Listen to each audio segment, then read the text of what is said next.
Hi అండి అందరికీ. ఈరోజు మన ఛానల్లో ఎగ్ కర్రీని ఎలా వండాలో చూద్దాం నా స్టైల్లో. ముందుగా స్టవ్ వెలిగించుకొని ప్యాన్ పెట్టుకోవాలి. ప్యాన్ వేడెక్కాక ఆయిల్ వేసుకోవాలి. ఆయిల్ హీటెక్కాక కొన్ని ఆవాలు, జీలకర్ర, కొంచెం వెల్లుల్లి పేస్ట్, కొంచెం అల్లం పేస్ట్, ఆనియన్స్ని బాగా మిక్స్ చేసుకోవాలి. ఆనియన్స్ పచ్చివాసన పోయేదాకా వేంపాలి. తర్వాత కొద్దిగా పసుపు, కొంచెం ఉప్పు, కొంచెం మసాలా ఇలా వేసుకొని బాగా మిక్స్ చేసుకోవాలి.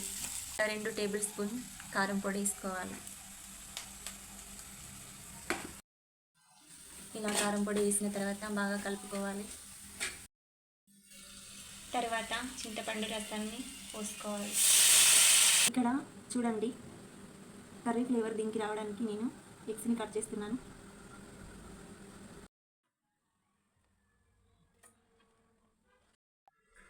అంతేనండి, ఎంతో టేస్టీ అండ్ ఈజీ కర్రీ. ఇలా వండి చూడండి.